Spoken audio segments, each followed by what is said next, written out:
Hi, I'm Hallie, and I'm here to welcome you to The Odd Life. That's spelled A-W-E-D, which stands for awake, well, and empowered. You see, I feel that women who are living odd have such important stories that need to be heard so they can inspire us to find our own oddness. I want this to be a space where you come to laugh, cry, feel inspired, and most of all, feel more connected to yourself and the women in this Odd Life community.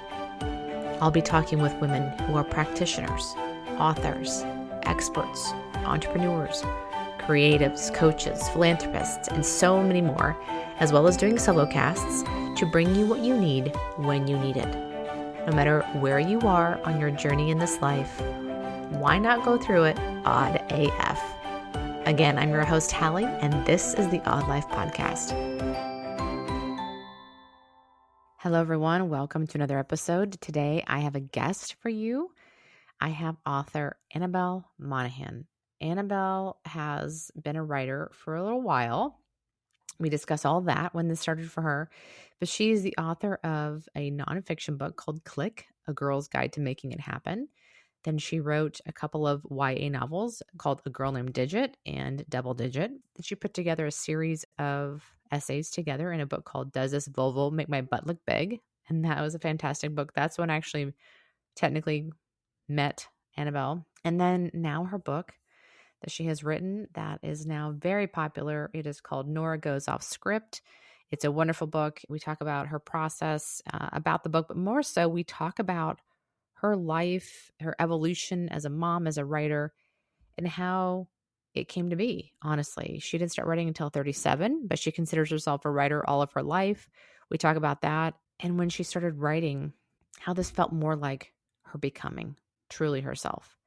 And I think many women can identify with this because of just, we're sidetracked being parents and, doing other jobs. And we find the thing that lights us up inside, how all of a sudden it's just like, oh, there she is. And I think Annabelle even says that in our interview. She's like, oh, there she is.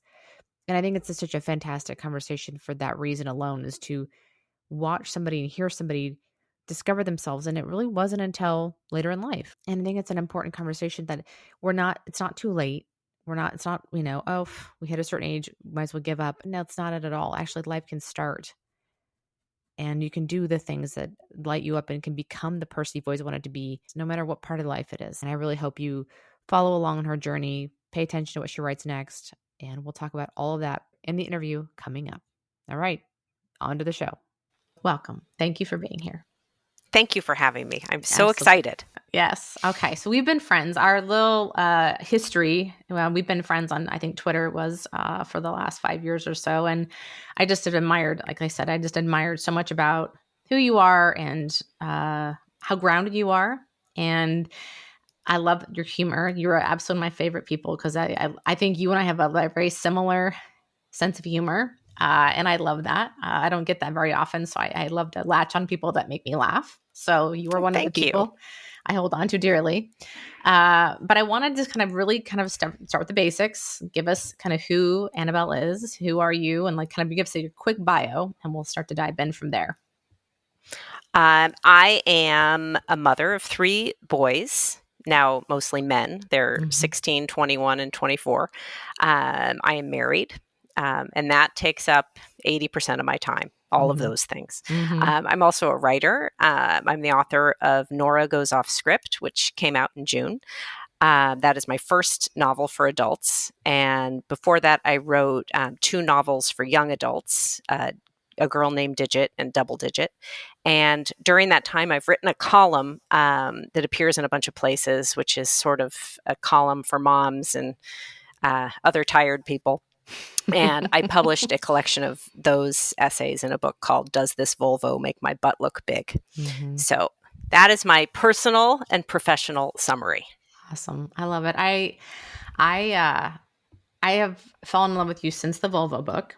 I've not read the YA stuff, but the Volvo book, the columns are just perfection. They remind me a lot of like Mary Laura Philpott as far as the way that she writes as well, just kind of covering a lot of just everyday, but you're like, wow, I didn't think of it that way. Or I love how you take an everyday subject and turn it into this kind of life lesson, this like really like taking a lens and zooming in just a little bit, and it kind of gives you that warm fuzzy. I just when I'm done reading, I get warm fuzzies when I'm done Well, reading your I column. So, I stumble over Mary Laura Philpott. It's ah, like if you said I was trying to paint and I was like Van Gogh. I mean, to me, mhm, she is the aspirational, heart centered writer. I mean, I think she's amazing. So 100%. thank you. You're welcome. You're welcome. I had a chance to meet her in person on her book tour, and she is as lovely in person. Have you met her in person? I met her in person very briefly when Bomb Shelter first came out, and I think I might have stuttered a little bit. Like I don't even know if I Yes. said anything. I just admire not only what she produces, but just how Mhm. she is. I Yeah. admire the way she walks through the world. I think Yeah. it's wonderful. Absolutely. Well, you are on the same vein, if you ask me. Wow, So you're on your. If you're not there, you're very close to me. So thank you. that helps you. Yeah. So, well, I want to talk about backing up quite a bit because give us the beginning. So you were not always a writer. Tell us where you started with your career before kids and things like that. You know, I actually was always a writer, Were like you? from when I Okay. was a little kid. Okay. Like in my mind, some kids know they want to be a doctor. Hmm. Like I always knew I wanted to be a writer, and I couldn't imagine doing anything else with my time. Mm, But then I just never wrote. So I chose my university because it had a really strong English program. I took all the writing classes. I did all those things.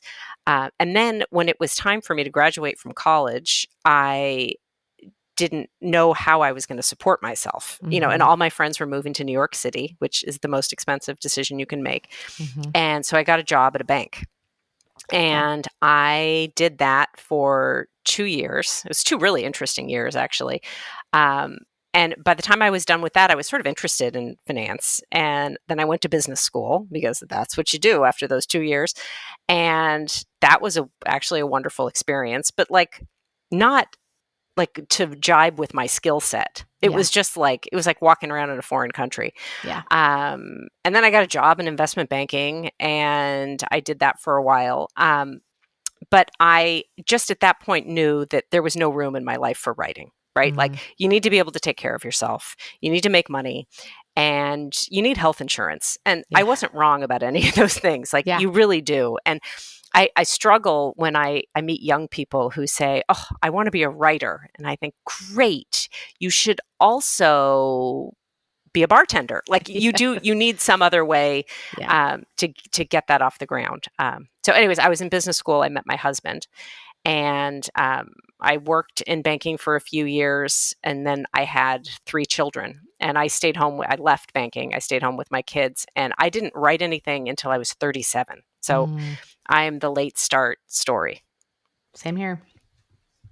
Same here. It's nothing like a late bloomer. Yeah. Well, there's something to that, though. I think having the insight that you have as an older person and the experiences, I don't know if I would have had anything to write about when I was younger. I think I would have I had, totally agree. yeah, Yeah, just not a lot of I didn't have substance. any perspective, Yeah. um, and I didn't. I don't think that my wisdom came until much later. So it Totally. wasn't time for me to start writing until I did. Yeah. Absolutely. And so when you decided to write, though, I mean, you've always, like you said, you've always loved it, had it in the background. But what made you go, okay, now's the time, or I'm giving myself permission to do this? Like, what was that? Was there something with the kids? I know how I felt, but tell me how you felt. Like, okay, this is the time, or I'm going to do this, or what was the impetus that kind of pushed you in that direction? So I'm going to let you down with my answer because I think you want me to tell you that I had this moment when the sun was rising and I decided. No, I was talking with my friend Elizabeth Wolfe, who Okay. is a very different person than me. Elizabeth Wolfe is a person who has an idea and then she does the thing. She's not a person who has an idea and then talks about it for a long time and doesn't do it. She's that other kind of person. Um, and we were talking about positive thinking and how it sort of shapes your experience. And I think I said, don't you wish you knew that when you were 15? And she said, let's write a book about that. And I'm like, Elizabeth, people don't just write books. And she looked at me very accusingly. She said, I think you're a writer. And I was like, how did she know? And so with her enthusiasm really just like filling the sails, we sat down and wrote a book proposal and we sold that book. So I don't know if I decided to start writing or if Elizabeth just sort of pushed me into my fate. And so that was our first book. It was called Click: The Girl's Guide to Knowing What You Want and Making It Happen. And then once we wrote that book, then I had an agent. So now I've really have always wanted to write fiction. So then I started writing young adult fiction. Um, and I was encouraged by the fact that I wasn't just writing into a black hole. I actually had somebody I could send it to who was a real agent. Yeah. Yeah. So then that's where I got my confidence, I think. What did your family react? Like, what are you doing? Why are you doing this? Was that something completely out of the norm? Or is it something like, oh, this makes sense? I didn't ask for any support at first. This was a little bit Mm-hmm. like I was having an affair. It was like I was, by day, I was doing all my good deeds, and everyone was fed and cared Mm-hmm. for. And then they would go to sleep, and I would get out the Girl Scout cookies and my laptop, and I would write. And it was like my secret pleasure. And so Yeah. I think at the time I had 2 kids in school, which really frees up your time. And I'd find something to do with the baby, or maybe he'd go to sleep. And I would write. And I think it's so interesting how it is actually a lot like being in love. When you're in love, you're not tired. It's like, sure, I'll stay up all Mm-hmm. night. Like, you're just Mm-hmm. like driven by the thing. When you're Absolutely. working on something or you're doing something that you really love doing, there is time in the day. And Yeah. as much as I was at home full time with 3 children, I like stole those hours. It was really fun. And I felt very much like I'd come back to myself during that time. Like during those hours, it was like, oh, there she is. I remember her. Yes. Yes. And that's what I felt. I felt exactly the same. Like, oh my, and I did the same thing. I found a subject. When I had my last child, I had this crazy idea of these characters, and I started to write fiction of all dumb things. Started to write fiction, and I would sit in my office and I would click clack away at night. And my husband's in the other room. He's like, "What are you doing in there? Are you writing a book?" Because I'm all, tip tapping away, and I was like, "Do I tell him? Do I not tell him?" Like, I just was such a vulnerable place to be to talk about it, and I didn't talk about it for a long time with him. And eventually, I did. It's like, yeah, I actually am. And so that was that feeling. But I understand that feeling. It was like, oh my god, this is so fun. Like, I felt words flowing and just ideas, and that Oh, creativity was what I just was like, it's "Oh, like the this is life awesome." force is running through you. Yes. But there is nothing more vulnerable than saying to another human being, I'm writing a Yeah. book. Yeah. Because the look that you get in return is like, it's either like, I'm so sorry, Yeah. or that's so cute. Exactly. Aw. Yes, that's exactly it. Um, Mm. I was halfway through my first Yeah. novel before I told my husband. I mean, it was almost like over the hump done when I was like, there's something I have to tell you. Yeah. And He's he like, was like, "Oh dear God, Lucy, like what's going to come of us?" yeah. Um, but yeah, it is stealing something back for yourself. And that's what I think is amazing when women, as we are older and we've been going down a certain path for so long, to like go, hold on, I'm going to do something here that is out of the norm, and doing it for yourself when you could easily just kept going. Honestly, you could easily have kept going down the path and be the mom and do all the things that are expected of a mom and a wife, whatever. But to stop, do the thing with your friend, and realize, wow, this is what I'm about. And to take that back for yourself, I think it's a very hard thing to do, and I don't think a lot of women do that for themselves. They do what's expected rather than what is in their heart. And so I commend you for following that and sticking with it, because clearly you're meant to be doing this, based on, Well, thank you. well, I also think it's really worth it. yeah. I think that especially if you have a lot of people don't have a burning thing they want to do, Hmm. right? Not, I think most people do, but to the way you feel at the end of not having pursued the burning thing, I think is not good for you. Hmm. And I also think it's really good for your children to see you fully engage with something, um, with just their sense of their own independence Hmm. and how, you're going to let them go. They don't need to worry about you because you don't have anything Yeah. else. Yeah.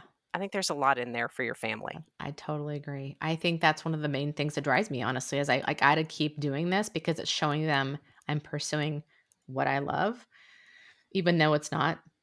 always easy between juggling, travel and things we have to do for the family and everything else, but it's something that matters to me and I'm not giving up on myself. Yeah. I'm doing something that's going to be rewarding for me. And I think sometimes I know that when growing up, I did not see a lot of role models of women doing what they loved or pursuing passion projects. And so I think for me, it was a struggle for so long because I didn't have the role models in my life to show me until I got into the writing community, until I had the wild hair to write my book because I was just bored out of my mind. I had nothing else and just it was like the spark. Every child I had a weird spark. Like with the first child, I don't know what I did with Avery, but my second one, I made my own bedding for my kids' bed as a baby. I have Wow. no idea where that came from. I haven't touched my sewing machine since.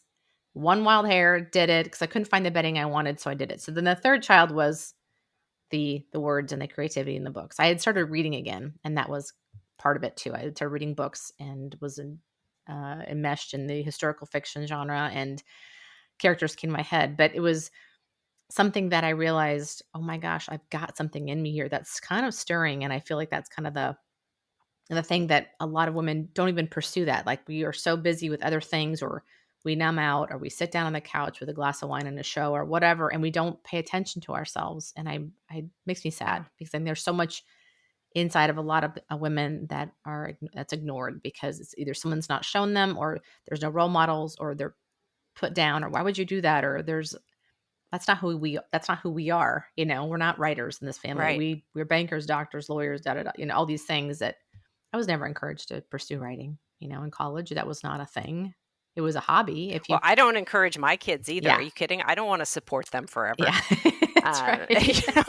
If any of my kids came to me and said, "Oh, I think I want to be a writer," Yeah, I'd say, "Oh yeah, God, yeah, could you please go to law school?" yeah, yeah. Well, I think that's the thing is it's not something that it's very hard. It's not something you do to make a gazillion dollars. You do it because you love it, and Right. and it shows. Like I said, in the writing that you do. So I'm very grateful for you pursuing that because I've loved what I've read from you. And we'll talk about all this in a minute, but I love Nora. I was like, I read that book. I'm not kidding you in less than 24 hours. I started it in the afternoon. I did not stop until I think it was 2 in the morning. And I haven't been up to 2 in the morning for a little while. So Wow. it was a good, That is high yeah, praise. it Oh, was a, it thank was you. like a flipping, I'm going to age myself. I was like flipping the Rolodex. I was like, rolling the pages by. So it was a great read. Loved it. So we'll talk about it here in a second. But Thank you.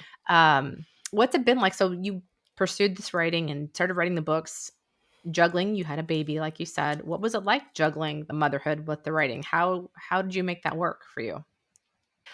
So my children are sort of far apart in age, which really helped. And so I never had more than one baby at home at a time, and babies sleep a lot, so that was great. I would when they were little, I would work after they would go to sleep. But as I said, I was always borrowing time. I never stood up and said, "Hey guys, I actually have a job now and I need some help." I was not raised that way, and that was not ever something that was modeled for me. So it was like a favor that they were letting me work. Um, and that went on for a really long time. And it wasn't until frankly, this book, where I've had some success and it's like a bigger thing, and I'm on book tour and I'm traveling a lot, that I have said, "Hey, you guys, I have a job now and I really need some help." And you wouldn't believe how quickly everyone steps up. Like they just said, "Oh, okay." And now my husband does all the stuff at home and he goes to Costco and to the grocery store and drives everybody around and I two of my kids are out of the house. I only have one Yeah, home yeah, now. Um, but really all it took was my asking and my saying, "I actually can't do this all on my own and on borrowed time," yeah, yeah. Good for you. which is just come on. Like I could have done that I 10 years know. ago. I know. Like how I've felt for a very long time has been that I'm not making money, right? So I don't get to necessarily have a say in how time is spent on certain things. I feel like my duty is to do the kids and this stuff. And so I've taken a back seat because of me not bringing in an income. And I did a little bit with some freelance writing stuff, but not anywhere, like my husband's is. So I told myself that my time then is not as valuable as somebody else's. And so therefore this is my role, this is what I do, and I've had to take a little life lesson myself of, why is my time less valuable? And sure, there's things I'm technically still the stay home mom. Only got one left at home as well, but we're busy, travel and all the sports and all that kind of stuff. But I've had to tell myself it's okay to pursue these things. It's okay to put this first for you. And it's been a long road. It's been hard. I think it's really hard. I think it's really, really hard. And it took me a long time also when I wasn't earning money and I was, exclusively staying home. And I think at one point I was writing a column every 2 Hmm. weeks for Hmm. $60. Yeah. So that's $30 a week that you can contribute to the family. Yeah. And so I was just like, "Are you kidding me?" Uh-huh. But there have been times when things were hard enough at home that I thought, "I think I've earned 50%." Like, I think that all the money, I'm entitled to half of it. I'm not leaving, Yeah. but there is like a lot of value to what you create at home.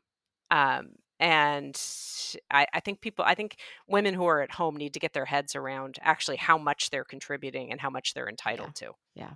I totally agree. I get that 100%.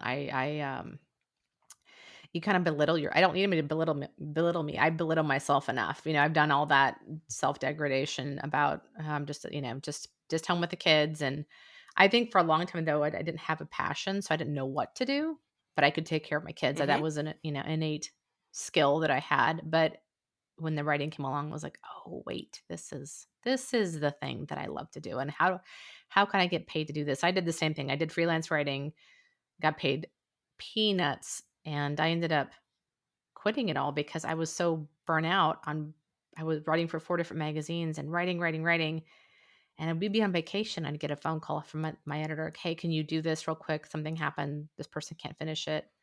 And I'm like, "I'm getting paid nothing for this. Why am I Yeah. busting my hump for all this?" And it was hard, and it was a great experience, but I couldn't keep doing it for the pay. And I haven't pursued past my local market, which is something that I have to work on because I think that's something that's in me that I need to pursue. But it's the next hurdle, that's that next like base camp that I need to get to. That's really hard mentally. But don't you think that that's the order of Hmm. things? Yeah. That you don't start and say, I think I'd like to write for the New York Times. Like that's not where you start. You start with a small thing and you get comfortable and you get confident and you get better at what you do. And then you do the next thing. And I think that that's one of those things that keeps people really stuck. They're like, oh, I just want to be a rock star. Like, then you should learn how to play the guitar and you should play for your friends for free and maybe it's like step by step is how it all happens. And it's not going to happen until you're ready. So I think you just enjoy the trip. Yeah. Well, and this is part of it. This is why I've been excited about doing this podcast for a while. Cause like I said, I was telling you earlier that I've been doing this on Instagram, and I'm like, I wanted some place for this to live forever, not just always on social media, and have a different platform. And I love podcasts. So this is hopefully my bridge maybe to the next thing. We'll see. I think We'll so. see. I think so. Well, Yeah. I was going to ask you then about the timeline of your published books. So like you mentioned earlier, you've had the first book, The Click, and then you got into the YA. What was the Hmm. inspiration for the YA? Why that route next for you? I think that as a person who is just starting out writing fiction, I think that I had some instinct that I was going to reveal a lot about myself while I was writing fiction, which I think you do. I think you're writing a story, but you end up just telling everybody all about yourself. And I think that at that point, I was comfortable talking about who I was when I was 17 and like what my perspective on love and life and whatever. Um, and that was my comfort level. And I don't think it was until I was 50 that I was ready to write. And I think my column certainly got me ready for it. But I don't think I was ready to write a novel about what it means to be a mother, what it means to be a grown up in love, what it means to lose love and, recover from all that stuff. Things that are very close to my heart. I don't think I had the confidence really to share that part of myself yet. So I would have loved to have written this book 20 years ago. I couldn't have written this book 20 years ago. Yeah. And I didn't know anything. yeah, right, right. So tell me, why do you think? Because so again, Nora Goes Off Script is the book we're discussing. It's her latest novel. It came out. When was the release date? June Yeah, 7th. it's June. It's been a huge hit. It's been all over the place. It's been, I mean, your Instagram and just Twitter trying to like keep up with all the reviews and the shares and the highlights in the different book journals. It's been awesome to see. And why do you think it's been a huge hit? What do you think uh, has been what's the feedback you've been getting that why it's such a huge hit this summer? It's funny. It's a happy story, and it's a fun story. So there's that. But people are very specific about what they're saying about this book, and they're saying that it feels joyful and it feels like a break. And I love hearing that, but it also proves something that I've always suspected because I always think that when you're typing, however you're feeling is how it's going to come across on the page. So, like if you're typing and you're crying, you're writing a really sad scene. If you're typing and you're bored with the book that you're typing, which has happened to me many times, you're writing a boring book. And this book I wrote during the first months of quarantine in 2020. Like it was the end of the world, and I had everybody home, and everybody missed their graduations, and same old story. Um, and I felt like this book was an escape that I literally was hopping out of bed every morning to write. I could not wait. I had the biggest smile on my face writing this book the entire time. And then here we are 2 years later, the book's out, and life is kinda whacked. I mean, Hmm. I don't need to enumerate all the things that are Yeah. kinda whacked out there. And it's never ending. And this book, I think, feels like a break for people. It just feels like a pop of happy So, stuff. has romance been something you've always wanted to write, or just was like this just the story that came up for you, and that's where it went? This is the story that came up for me, and I didn't even really think I was writing a romance. I sort of thought I was writing a I guess I thought I was writing a romance. I don't know. I'm not like a genre expert, which I think you gotta be really careful. You gotta know what you're talking about, and I don't. I wanted this woman to have, like, a big love affair, and then it turned out that she had children. And so, of course, that complicates everything in your life, as it does in my life. And I think that I probably ended up writing a book about motherhood as much as I wrote a romance. She sort of has a love story with herself.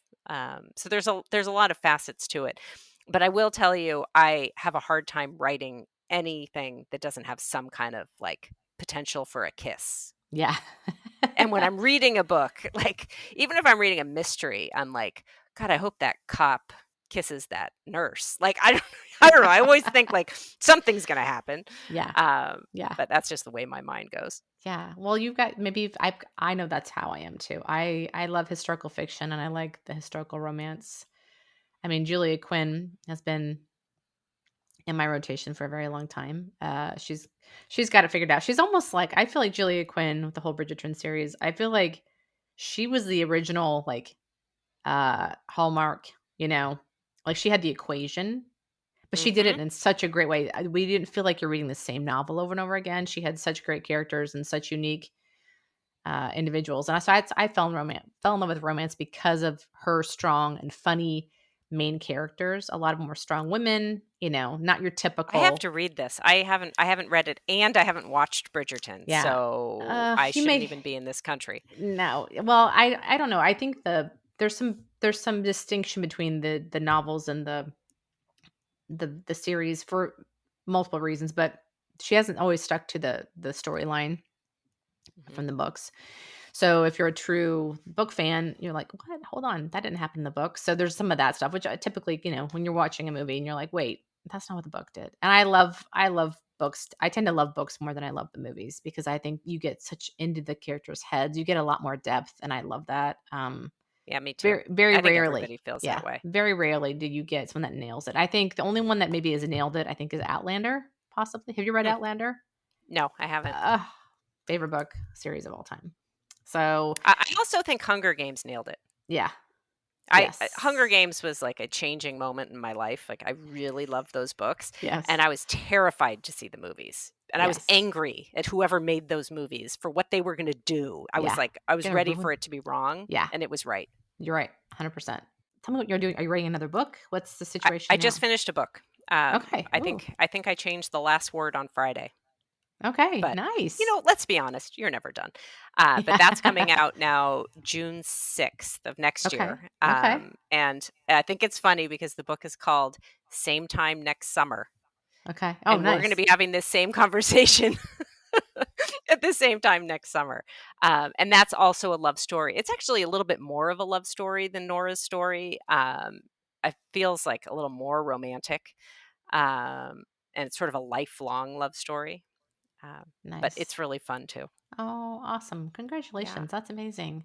thank That's a you. lot. You've had a lot going. I mean, to write a book and then have it be published right now, and then you already got the next one done. I mean, that obviously was something that came very quickly to you. You've written it. And I mean, I know the process of publishing. I mean, when you actually write the book to actually when it comes out is a long process for most people. So I know that Right. you probably obviously, you wrote this 2020. So it's been a couple of years. So the writing process for you, does it flow super easy? Do you take, are you like, I'm going to sit down and write 1,000 words at a time? Like what's your kind of typical process? Or you just write until the wheels fall off? I hope for the best. I really do. I mean, I think that's how my whole life works. It's just like I wake up in the morning and hope for the best. When writing is going well, it just happens, and I'm having the best day ever, and I'm so annoyed that I have to stop to eat something. And when it's not going well, then I really have to hopefully I have a deadline or some kind of like lion chasing me so that I actually sit down and and get it done. But I don't. I like to sit down and write every day, and if I have a project going, I like to be in the document for some period of time every day. But I don't have a word count or because some days it just doesn't happen. So, but the more I write, the more material I have. I'm still. It's like a muscle. I think creativity is a little bit like a muscle, and the more you use it, the more it serves you. Um, I have had times where I've been working on a book and I pick it up once a month to work on it. And let me tell you, like that book will never be seen by human beings because it'll never get done and it's no good. I would say healthy way to write, honestly, because you're following the path, you're following the flow of words and not forcing it necessarily, but hoping it comes. And when you're writing, I think something that you love, I'm sure it's a lot easier than, let's say you're writing an article for a magazine I don't want to write about this. And, it's different when it's a passion project. So Right. that's awesome. Well, what really helps me is if I can stay in the emotional um, skin of the character. If I can stay in her skin, then the next day when I go to type, I know how she's feeling to start with, and I know what's going to happen next. I know I'm wearing that. And so the first draft of a book is sometimes a little more painful because I don't really know that person that well. And she and I are not close yet. So I'm just telling a story, but I know it's not gonna work yet because I don't have the heartbeat. And sometimes the heartbeat doesn't come until you've written 100 pages and then you go back. Um, but I don't edit as I go and I don't, I just want to get all of it on paper, so I have something to look at. Yeah. Yeah. So let me ask you this. Do you write pen paper or do No, you strictly computer only? computer only. I am Yeah. left-handed. You honestly can't read my handwriting. Oh, My handwriting is like I could have been a doctor. So if I wrote a whole novel by hand, you would have to throw it away. You'd be like, yeah, you're like, this is written in Chinese. I can't tell what this is. Yes. Yeah. I have no idea. Yeah, I get that. So now that you've had success with Nora, you're on book tour, you're doing all the things. What's the support system like now? Like, what's been the reception by people in your everyday life, what we call in real life, right? IRL people, your family. Like, what's been like, do they see you differently? They treat you differently? Like, do they care? Do they care that you're even a published author? I think that my children and my husband are happy for me and they're proud of me. Mm-hmm. And they have totally stepped up to engage with the dog and the food and all the things that I am not really doing right now. Um, and having said that, they couldn't care less. Yeah. Yeah. It's like, so we sit down for dinner and I say, "Oh my gosh, you guys, Ellen Hildebrand posted that she liked my book today." Yeah. And they're going to say, "Uh-huh. Next time, could we have the chicken with the breadcrumbs on it? Because this Yes. chicken's kind of," right? Like Yes. they couldn't care less because Yeah. I'm their mom, Yeah. They see you. so, Yeah. and they need me for that. Mhm. So they're not Mhm. my friends to be Yeah. um, congratulating me. I also live in a small town where I don't know why. I'd love to trace this back and find out why, but people are so supportive of each other. Hmm. So anyone in my town who is trying to do anything, everybody comes out and says, Oh. "Look at you with your ukulele like whatever it Yes, whatever is." it is. Ev- Yes. Right? So in my town, I mean, 3 times a week I'm going to somebody's book club. Oh, Everybody's reading my book. Everybody's celebrating. It's a really nice place. So yeah, that's so that's cool. been wonderful. The thing I wanted to ask you was really, how is writing and this becoming now this published author of this now, is it a best-selling book at this point? No. It's Um, selling though. it's selling. It's I selling. It's not on any list, but it's Okay, selling. it's selling. So what is this like? So just this whole process. I mean, you're a columnist. You've been doing this for a little while now, and what has this done for you? Like, what is the trajectory of your life? How has it changed because of this writing and what you're doing? It's changed because I feel I'm certainly like out in the world more. And I'm having a very strange experience where I made something up in my mind. I created a world and people that didn't exist. And now people all over are entering that space that used to just exist in my mind. Um, it's a very strange thing to get used to. Like being in an airport and seeing somebody reach over and pick up my book off the shelf. I'm thinking, oh God, they're about to meet Leo. Like it's a very it's a strange thing, and I actually don't think that I've totally processed it. Like maybe Hmm. we meet back here in 6 months and Hmm. and I'll tell you how it was because now Sure. I'm just sort of moving through it.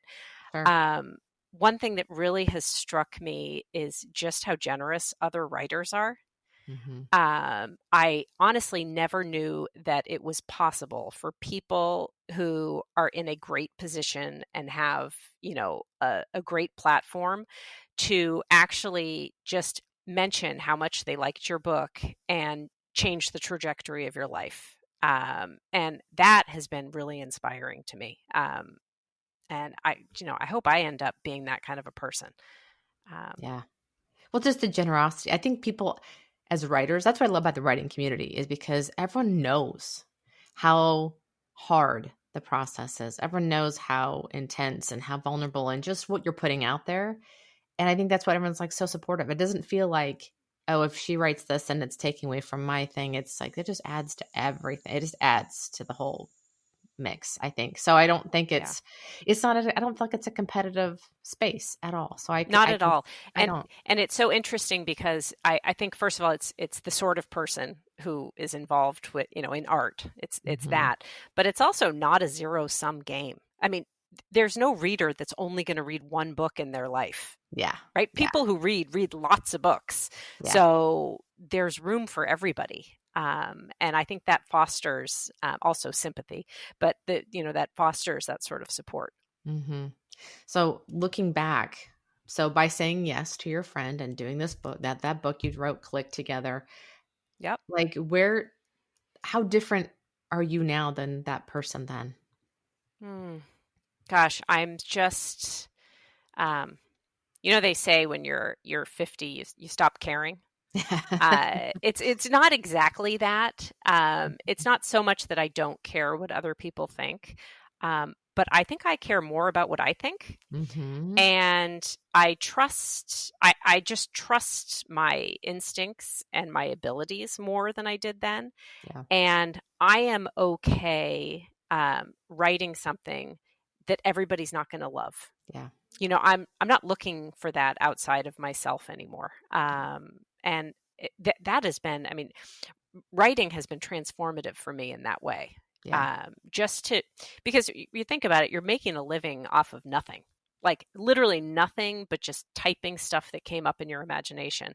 Um, and it gives you sort of a sense of like you can rely on yourself. Like maybe I could Mhm. make something else up. Mhm. Um, and it's nice to be over 50.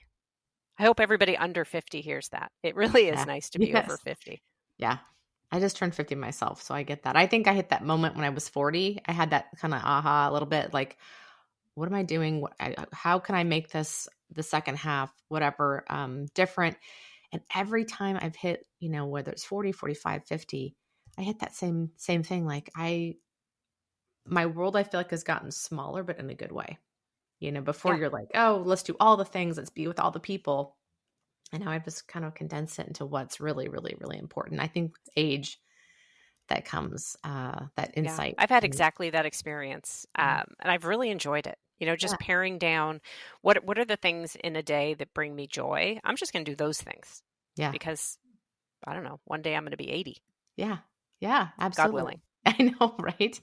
And I think that's one of the reasons why I asked you that questions. I feel like when we do something that we love, within, of course, writing and being a mother, we love being moms too, but writing and doing this thing for you, I feel like it changes, not so much changes who we are, more just bringing us more into the light rather than us putting ourselves in the background. We're now more front and center. And I think Hmm. so for so long, we put ourselves in the back seat. And then by doing this, though, whether it's writing or whether it's crocheting, whatever your thing is that you love to do, I think it brings you more to the forefront. And I think that's so important because we need, I think, women and moms to whatever to be more of themselves and not molding themselves to everybody else and making this, who you're around. And I think when I was younger, I did that a lot. I molded myself to who I was around a lot of times rather than standing on my own 2 feet, knowing who I truly was. And I think it wasn't until writing that I kind of started to figure out who I was. And as I got older, like you said, and you hit 50 or 40 or whatever the age for you, whoever's listening, you finally hit that moment where I think you feel like, oh, this feels more like me, or this is more me, or you feel like some sort of an alignment all of a sudden starts to happen because you're listening to yourself. Yeah. And, when you started Allie, listening I to your, love that. I no, really love that. I hope we're passing that along to our kids because I wouldn't know. that be wonderful to come into alignment with who you really are, like when Mhm. you're 25? I mean, that Yeah. would just Oh, be like what a world we'd be living in. tell me about it. I know. And that's one of my, I think when I look at my regrets, that's it. It's not listening to myself and knowing who I was and really paying attention to what I wanted at that age. I was just all over the place at that time. And Yep. I know that's probably part of life and that's how it's supposed to maybe go. But man, I shouldn't say that. My daughter, and I'm sure you've got kids like this too. Maybe it's because of what we've done, but I feel like my kids, I see other girls her age. I'm like, holy, they got their shit together. And I'm like, I was not that at that age. They know what they want. They're doing it. They're going for it.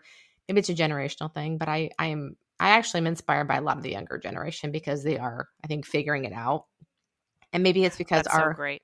yeah, and maybe it's because our parents were, doing things by duty and role and expectations. And we're kind of that middle, that Gen X is like, oh, we kind of figured it out later. And now hopefully our kids are reaping the benefits. Maybe, I guess if that's what we do, then maybe that's what we do. We're the in between. God, I hope you're right. I know. God, let's all I have a know. moment of silence I and know. hope that Hallie's right about the future Uh, because I that know. would be wonderful. I know. I know. I felt the same way about. I wish I was in alignment at 25, so I get that as well. And I want to finish up. I know you've taken a lot of time, so thank you so much for doing this. But I wanted to ask, and I ask everybody when I finish up the podcast, what does living an odd life look for you? And again, odd stands for awake, well, and empowered. What's that look like for you? And what do you interpret that as for you? To me, it feels like freedom. Mm-hmm. So it feels like being able to do what I want at the time that I want to because I'm not burdened by so many have tos. Mm-hmm. Um, so I think that's what I'm moving towards, as my kids get older and I could take my laptop and work wherever I want. I would be very much in awe of that life of just feeling very free for the next 50 years of my life. Yeah. I look at words like things I identify with or things I want to feel, like desired feelings. Freedom is like almost number one. Besides awake, well, and empowered, freedom's right there too. I think because maybe it's being moms, we're so tied to everybody else's schedule and what we have to do and be here for that, and to have freedom to do what I want when I want to do it. Maybe that's an age Yep. thing too. I don't know, but I totally identify with that. That is huge. Yeah. Well, I just thank the world of you. I am so grateful that you're here. So grateful for just our friendship. And I am so excited for what's coming for you. Hopefully Thank this will be you. airing sometime in October. Anything coming up that you want to share? You mentioned before that you've got a book coming up, next June, obviously. Anything else going on this fall, this winter that you want to share that's we can keep, our eyes open for with you? Mm, no, but I have a couple of friends who have great books coming out. Oh, awesome. Can I tell you what they are? Absolutely. Because you must read them. They're Okay. coming out in September. So Okay. by the time this airs, they will Yes. be available to you. Perfect. They are called The Matchmaker's Gift by Linda Cohen Loigman, Okay. which it's magic. It's a multi-generational story that's actually a little magical about a matchmaker and her granddaughter. And it's amazing. Okay. And the other one is The Frederick Sisters Are Living the Dream by Jeannie Zussi. Okay. And that comes out the same day. I think they're both out September 20th. And that is a story of a woman who is taking care of her special needs sister. And it is like, will break your heart and make you laugh at the same time in a way that I found really delicious. So Awesome. that's what I'm looking forward to this fall, is Okay. like literally seeing the explosion of those books on the scene. Okay. Okay. We'll see if we can make an impact as well. Let's all do it together. Well, again, thank you so much. I love you. I cannot wait to see what's happening for you this next year and beyond. You're the best. Thank you. You're the best. This was so much fun. Thank you again for being here. I am so grateful for your time. And if you liked what you heard, please head to where you listen to podcasts, rate and review so we can be found by other people. Please share on Instagram, your social media channels, wherever else you go, so we can reach as many people as possible so they can meet these amazing women and hear these conversations. If you'd like to connect further, you can find me over at my website at HallieSawyer.com or on Instagram. I'm usually going to be at Hallie_Sawyer or The Odd Life, which is this podcast specific Instagram account. All right. Have a great day, everyone. We'll see you soon.